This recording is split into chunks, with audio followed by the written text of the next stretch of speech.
Hi, today we're going to talk about current traumatic stress versus post-traumatic stress and why they require different healing approaches. And so that's what we're going to do today. And this is a really important topic because if you understand the difference of these two things, you can evaluate your life, see where you're at. It's going to inform what you expect out of your healing journey. I'm going to talk about how you can estimate how long you are going to need to heal and recover, what the best strategies are, and why these are different things and why they require different approaches. And so that's what we're going to be diving into today. And so I think it's going to be really informative and it's going to make a lot of sense. You're going to have a lot of ahas. Oh, yeah. And it's going to make sense. And, and I think you're going to be able to support yourself better and also get the right supports at the right time. This is also something really, really important. And a lot of times with trauma, we do the right thing at the wrong time or the wrong thing at the wrong time. Both of those things, why we're not getting results. And so I want you to see what the brain needs to accomplish, what needs to happen. I want you to see this from your brain's perspective so that you can support yourself really well in both of these circumstances. So also, I'm Rachel McLeod. I'm a mental health therapist and an emotional wellness coach, and I specialize in helping people do the brain work for resolving symptoms of anxiety, depression, and traumatic stress. The brain has a beautiful process for this. The brain is designed for this. The brain is designed to resolve symptoms of depression, anxiety, and traumatic stress, and to take even the worst traumas and make health and wellness out of them. And if this process is not working, is impaired, you're going to watch your symptoms not resolve but grow, and you're going to watch your brain shift to accommodate trauma and unprocessed trauma and unhealthy strategies and coping and everything. No, we do not want that. We want actually the brain to be able to use these experiences and this type of stress to create health and wellness. Brains, I want to say this again, are designed for this. The trauma is brain food. We don't like trauma because the pain neurons and it's very painful, but brains don't care. Uh, Except for the pain neurons in there. So they will take this and they know that this is their project to create your next levels of health and wellness and to help you thrive. And so, but we need that bearing process open. That's a lot of what I teach people to do in my program, Interventions for Inner World Transformation, because this process gets stopped and blocked with a different part of the brain than we're used to working with in traditional therapies. And so we need to talk with this part of the brain very differently so that we can influence it to allow healing. This is part of our design. Many of our systems no longer have this in them, or there's not enough. And so we want to kind of artificially supply it um, with your own ability to do so. So I teach interventions for talking with that part of the brain and getting this open and flowing and moving. And then once we've got that done, we can really help in a lot. We can help direct the brain with some other strategies. And I teach that in a different program. So, but I want you to see that the brain is designed to do this work. And I want you to see that it is brain work. So I'm going to get off of that high horse and I'm going to get into this topic here. Okay. I want you to understand there is a difference between current traumatic stress and post traumatic stress. Current traumatic stress and interestingly enough, I'm going to say the very simple definition, but many of you watching this are actually experiencing current traumatic stress and you don't know. But your brain does, and your body is expressing symptoms of this, and you may be so dissociated from them or disconnected from them that you're not realizing that you're actively in a traumatic experience. And so while the definition is simple, this can be um, elusive, we'll say, for us. But current traumatic stress is any experience that is too much stress for your brain to process.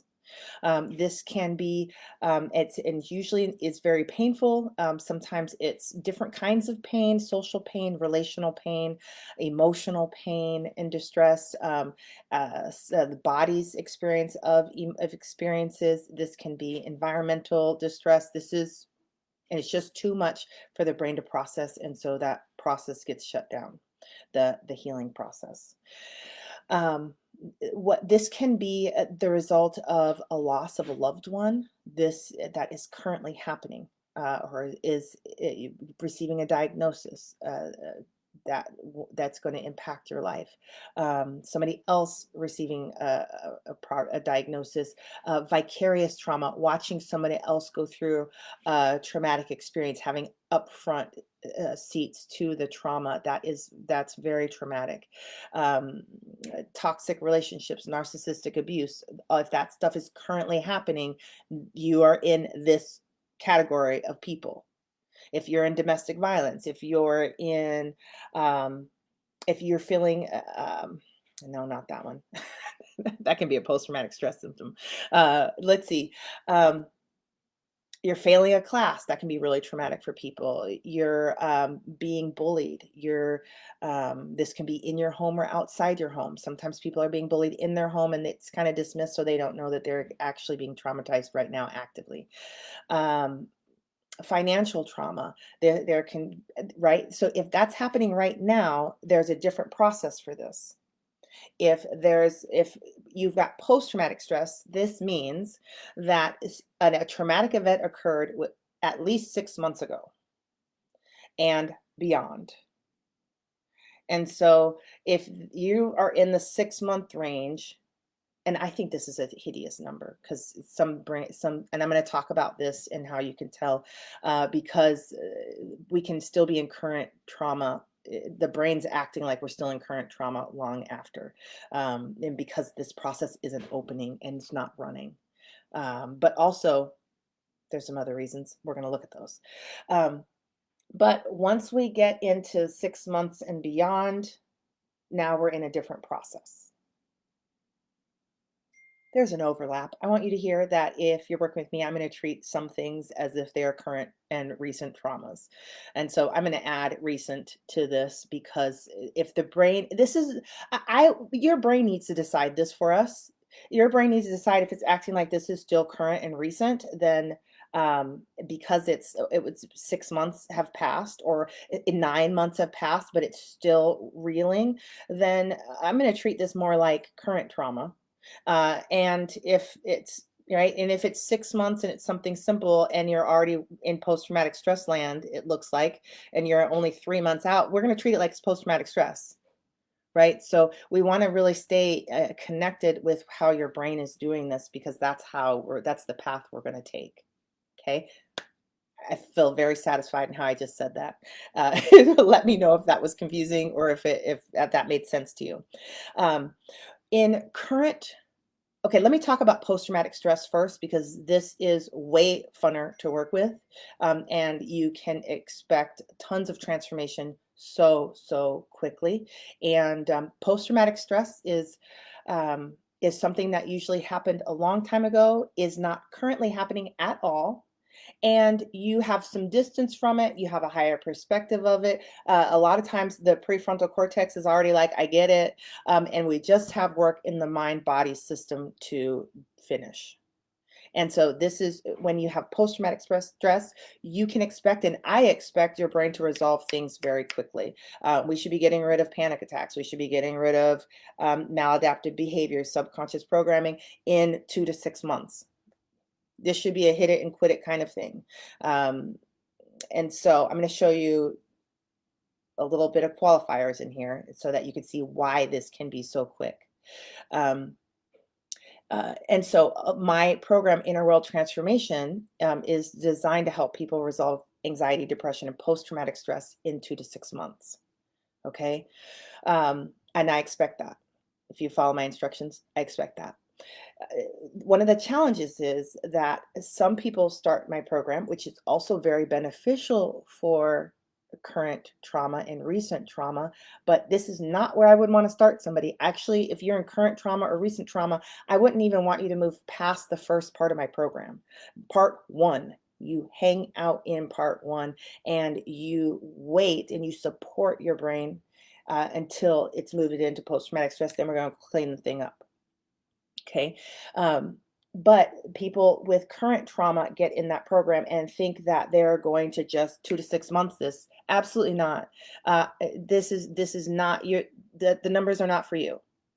You can okay, I'm not gonna go any further in that. That timeline is not for you. Your brain, when you have current trauma, gets to decide how long this is gonna take. Okay. And so I want to do this so that your expectations are accurate. And so that, because if you're in current trauma and you're not getting the 2 to 6 months timeline, I don't want you to doubt yourself. I don't want you to think that you're too traumatized. I don't want you to think that to heal. I don't want, you're on a different process, and your process is valid and it's good, and you deserve it, and you're doing it right.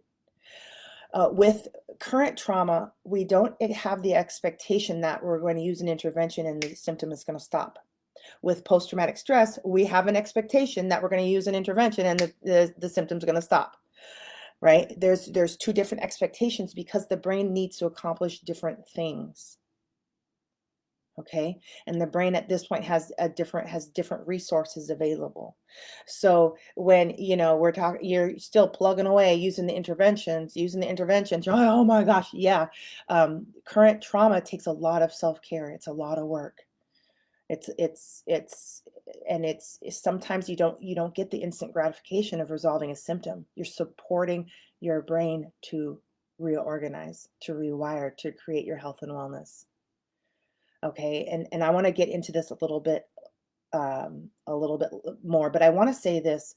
A lot of clients who have complex PTSD will come to me in my program with a combination of current trauma and massive stressors and a ton of post-traumatic stress, right? They're both happening together. They're woven together. And so this is why it takes 2 to 6 months. And you're usually on the 6 month range with quite a bit of elbow grease. And we're going to get you to a foundational working place, a foundation of health and wellness that your brain can bounce off of and create more health and wellness. By the time you're done with 2 to 6 months, if you have severe complex PTSD or just complex PTSD, we're getting you to ground zero plus, plus 10, but you still have personal growth and development. Right? I want your brain working. We're going to help your brain work through and get functional in so many things. And from there, you have to go run your life and make your life awesome. And you can continue to support your brain to do that. Right? Um, Okay, with post-traumatic stress, usually things are running pretty well in the inner world, and there's a trauma that's challenged, and so we work on resolving that, helping the brain finish processing that traumatic experience, and all these other things happen as well. I'm going to talk about those now because I think I've laid all this stuff out. So I have no timeline on people with current stress and current traumatic stress and recent traumatic stress. But the job is to show up and support that brain because it's got a lot of work to do. And for people with post-traumatic stress, we're in the 2 to 6 months range. And if you've got a lot of current traumatic stress, you are going to be out beyond the 6 months a bit. It just depends on what your ratio is, how safe your life is right now, how much peace you're experiencing right now, how safe you are, what your support system looks like. Okay, and these things matter with current stress. Okay, so when we have current stress, when my clients are there, they come to me, their life is looking fabulous. They've just got post-traumatic stress they're working through. We are getting to work. We're hitting it and quitting it. We're doing symptom resolution. We're moving along, and they have a traumatic experience. All of a sudden, we are now shifting out of post-traumatic stress work, and we're in current trauma mode. We are pause, and we are here because the brain's priority is the current trauma. Because your survival system wants to know how it's going to keep you safe now. All this other healing stuff, we don't need to heal, we need to survive, right? So survival becomes the priority, and this is accurate. When you have a traumatic experience, your survival system, it has work to do. It needs to keep you safe, and this is time for it to work its magic that has kept the humans alive for all these generations. And so we are not, I am not angry at your survival system for freaking out, creating panic, creating symptoms of all kinds. And we're going to expect that because your survival system is going to be leaning hard on the healing process, trying to shut that down to use more energy for survival.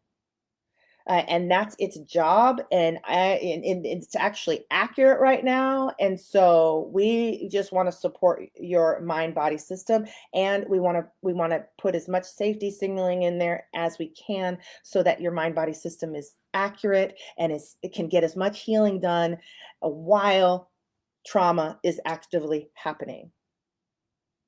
Okay, and so we're going to use interventions a lot here, but it's for a different reason. And just because you're using a powerful intervention that would be a home run with a post-traumatic stress symptom, does not mean it's going to even take a dent out of current trauma. Current trauma does what it does, and survival mode is more accurate there. And we want to respect that. And isn't that hard? Isn't it just difficult when you stay in panic attacks and you stay in these anxiety things and you stay dissociated or numb? And your life is moving because our culture is not fabulous with trauma. You still have to show up to work. You still have to perform. You still have to do all the things. While your brain is not even allowing your executive function to even be available. And then we want to know why people are grumpier and angrier and have no morals and values. Don't get me started. Okay. I'm backing out of that path. But um, when we are in,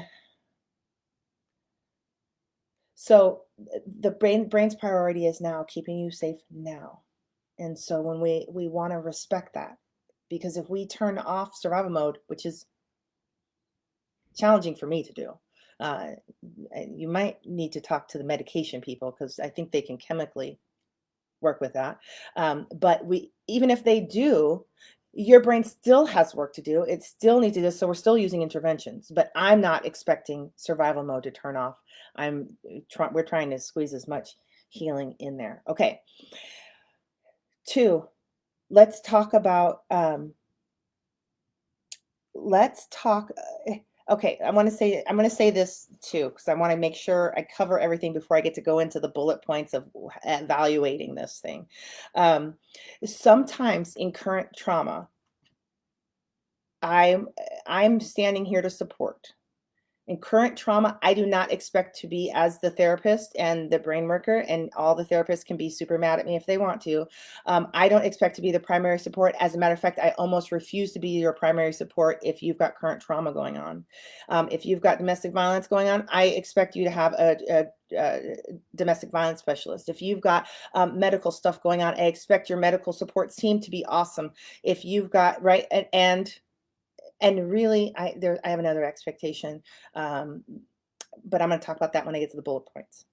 But every once in a while, as I'm supporting somebody with a current trauma, I will notice that they will get snagged on some post-traumatic stress. And this is something for me when I'm doing trauma work, I am sensorily involved in the trauma work. I am attuning with my senses to what's going on.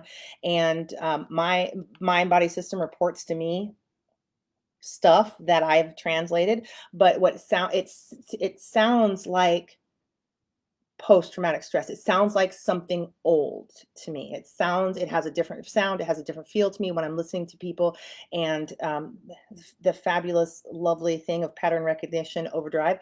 I use that and in work, and so I can hear that, and then I am actually going to pull them out into a post-traumatic stress processing to support the current trauma processing. And then without that process out of the way, and I expect that to resolve pretty quickly, even though we might only have a little bandwidth, we're still going back into the current trauma mode. And so their symptoms might not reduce because the brain has to finish with the current trauma first. But now we're moving along, right? We're moving along the process. And so when I'm watching my current trauma clients, I'm looking for how are we doing in the process? How are we moving? right? And I'm going to make some recommendations, and I'm going to be helping them build their support team, um, because current trauma requires a team. Current trauma requires a team. Post-traumatic stress does not. Complex PTSD, if you've got a lot of current trauma, you need a team. Okay. So, all right. So those are my only caveats there to post-traumatic stress and current trauma stress. And they are different processes, though every once in a while we'll flip back and forth. Okay. Um, let's see. Okay, so this is what I'm looking for as I evaluate things. I'm trying to identify some things along the way. Um, the number one indicator for me when I'm looking at this, and I think research will back this up. If I was reading all the research, I would be able to tell you it was, but I'm over here in the work land.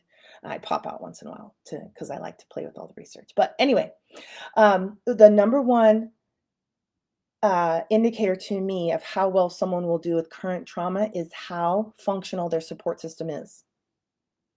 And my clients with histories of complex PTSD usually have a very challenged support system. They might be in a family with lots of members, but everyone's dysfunctional and unsupportive, and they do a terrible job supporting the client, and they actually cause more trauma along the way. And so that system is trying to deal with current trauma and is being attacked and pushed and not held in a safe space.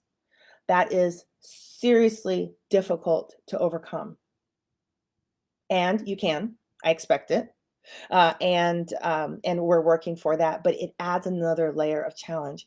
If I have clients that go through a traumatic experience and their support team system is rich in function, in numbers, in people, in variety of nervous system things that person's nervous system is responding to, they will usually recover very well, very quickly. And by quickly, that's relative. Quickly is relative, but it will be a very smooth healing process, and the trajectory is just up.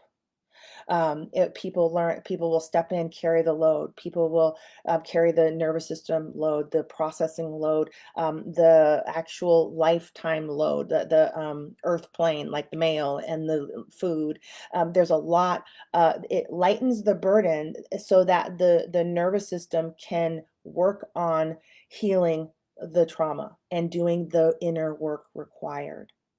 So if you are going through current trauma and you don't have a good support system, this is going to be a slower, more painful process for you because your brain can't just focus on healing trauma. It has to keep the lights on. It has to take care of all the babies. It has to do all this stuff and heal. So it's going to take longer because we need the brain to get in there and work, because it's got work to do. And the longer it takes to be able to accomplish that, the more your symptoms you're going to experience. Okay. One thing that I'm looking for is how old is this? Is the trauma last week? Is the trauma going on? When is it going to end? Looks like it's not going to end for custody battles. Oh my gosh. Those can be highly traumatic.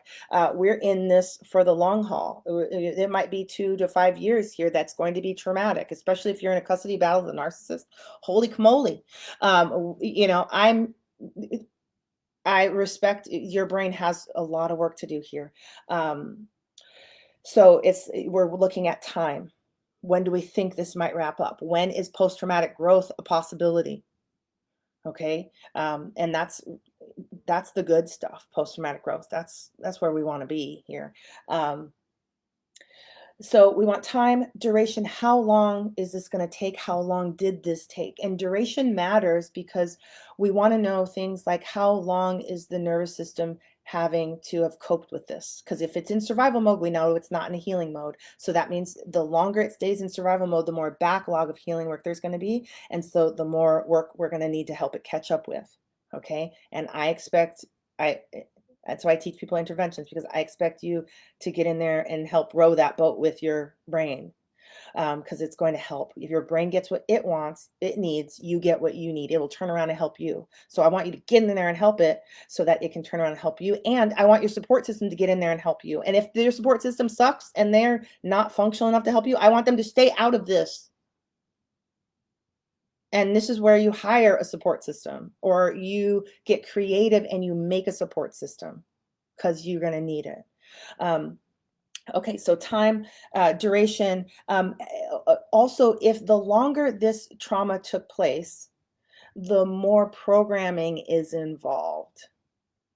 So the more subconscious programming your brain had to create to help you navigate this traumatic experience. All that subconscious programming has to get reviewed and processed, right? So that's going to extend the length of this. Um, Sometimes it's, and with complex PTSD, this is a thing, right? It happened a long time ago, but it was through developmental periods. There's a lot of programming involved, and there's a lot of programming that should have been developed, developmental programming, that your brain wasn't in a state to build yet. So we actually have quite a bit of work to get in there and repair and rebuild and build for the first time different programs that you need, like joy and understanding yourself and self-connection and understanding others and boundaries. I mean, there's just work in there that needs to get done. At this point, I want to say that this sounds really overwhelming. And if you were a brain, I mean, when we look at this, it looks really overwhelming, but brains are great at this. They're wonderful at this.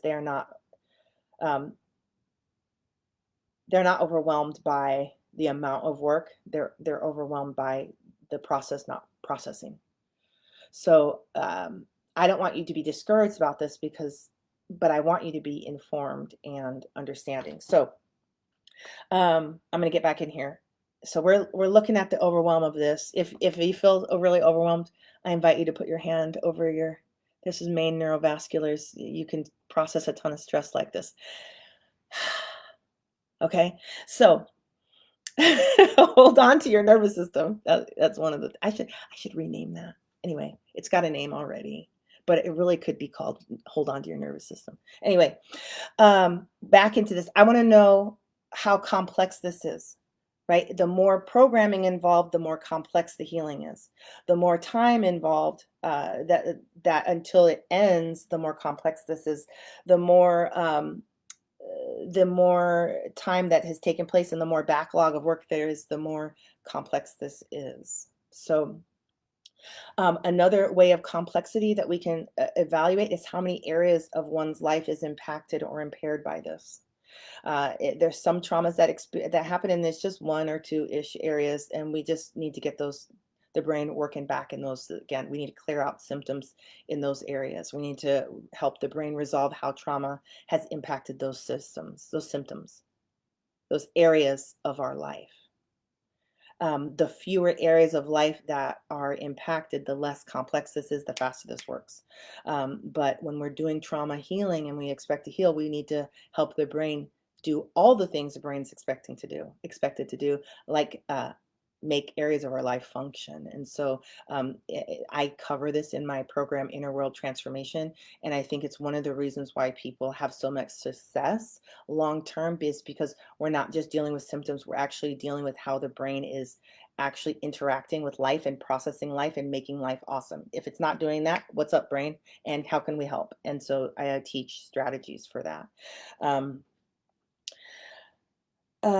Okay. The next question is, what resources are we bringing to the traumatic experience? And that has to do with your internal resources. This is stuff you would have developed in early childhood: the ability to self-soothe, the ability to your insight, your intellect, your emotional intellect, your lots of resources internally, your internal resourcing for the ability to process different emotions. Some people are coming to trauma processing and their ability to process fear is impaired. It was impaired a long time ago. And that's going to slow this down. Their ability to self-esteem, right? If that hasn't been created yet or wired in yet, that's going to impair current trauma. That's why I want to tell you, if you are in post-traumatic stress land, it's time to hit and quit this, because life is lifing, and we will all have traumatic experiences. And if we help our brain with the post-traumatic stress, even complex PTSD, in times where we're good, we are going to come into the rest of our life at such a higher level. We're going to work through traumas, current traumas or recent traumas, so much better. And then we're going to have more availability to help our friends, our family, our children through as well. Some of us really get stuck in traumatic stress, in traumatic experiences, because it's we actually came to trauma processing very undeveloped and unexperienced and unskilled. And so if you're in a time of peace and healing, do your trauma work, do your post-traumatic stress work, do your complex PTSD work now, because you don't want to have to get a pile of trauma and have to post-traumatic stress trauma. You want all this as much of this post-traumatic stress stuff resolved, because your brain just goes through this huge growth spurt. It goes through this huge rewiring. That's what post-traumatic growth is all about. It's huge. You want that. And so when you come into a traumatic experience, you're going to be processing it with more skills, more resources, more availability, more function. And so, and that's why some people can have a traumatic experience that wouldn't affect somebody else, but it tanks them all the way out, because it was, they're actually functioning with less resources already, and less ability, less function. Okay. Um, and with all, my last point here is that with all of both current traumatic stress and post-traumatic stress, the more safety we have now, the more healing we're going to do. The more safety we have now, the more healing we're going to do. So if you can put yourself in a safe place, you're going to do this. This is why people withdraw from you withdraw during trauma, is that we're actually seeking a safe place. There's nothing wrong with that. It's just when we're in there, we want to be healing. I have a video on that. That if you're in a withdrawal or isolation part of your life, go onto my YouTube channel, search up isolating, and learn about that brain process. It's a good one. People shame us for withdrawing and isolating, but really I want to utilize that time well, because your brain is wise. It's doing the right thing. It just might not be able to actually get back there and heal, because this healing process is actually impaired. And so we need, if you're going to withdraw, let's do that, and let's supply that, let's get that healing process up and running. Okay, but that you can see that if you have a really nurturing, supportive support system, they're going to help create a lot of safety for you to heal. If your trauma happened decades ago and life is pretty good right now, you're just having some symptoms, there's a lot of safety right here. We're going to go through this rapidly. And so these are some of the variables between current trauma and post-traumatic stress that can help inform you on how your journey is going to play out, what you can expect. And if you're in trauma land, that you don't feel like a failure because you're still experiencing, if you're in current trauma land, that the interventions aren't working. They are working. It's just your survival system is busy. Your mind body system is busy, and it's usually doing the right thing. Right? And I know you might not be able to sleep. I know you might be having nightmares. And those are signs your brain is really working on some things. We can support it, but it's gonna finish it when it finishes it. And usually with support, it finishes it quicker. But there's all these other variables, and so be easy on yourself if you're in current trauma land or recent trauma land, or and so it's a different process. You're not failing. It's just is what it is. And your brain needs to recreate safety and a new way of being. Like right when we lose somebody in our life, we have to create a whole new way of being with them not there. That's a lot of work. I don't expect that done in 2 to 6 months. If you lost them 10 years ago, 20 years ago, 5 years ago, I do expect a speedier recovery, because it's far, your brain's been working on it long, there's just a little cleanup left, right? And so I want you to think about that. Your brain is designed to heal. And just because you might be in current trauma land doesn't mean it's supporting it with interventions isn't working. It is working. It's just a lot. Okay. So, having said that, and I see a comment. Don says, "Good morning." Good morning, Don. This is good to see you here. So, oh, I want to say this. I'm starting to do live free question and answers in a Zoom room um, with people who are enrolled in my free program, Interventions for Inner World Transformation. And that free Q&A is designed to answer questions and really, if the intervention isn't the right one for you, I want you to move on. But sometimes people are like, I don't know. And so it's a chance for me to look at how that intervention is working with your brain. So if I can see things that are working, and I will be able to, once I see you use it, I'll be able to tell you what I'm noticing and if that's working for you. If it's not, we want to throw that intervention out and try a new one. So it's a great time for seeing if your intervention is the right match for you. Right now, I've only shared the link on my email list. And so if you would like to attend, I encourage you to join my free program, Interventions for Inner World Transformation. The link is below. The link is below here. I'm thinking 3,000 things at the same time. Sign up there, and then if you do that quickly, tomorrow morning you will get an email from me, and you'll get the link and you can join. However, if you're picking this up later, go ahead and still follow the same process, and you'll see the link to sign up for that in the email. So but try out those interventions before you come so that you have some experience and you can ask me some more experienced questions. Okay. Wonderful connecting with you all. Like, follow, subscribe, look around at my healing opportunities, and I will see you around. Take care. Bye.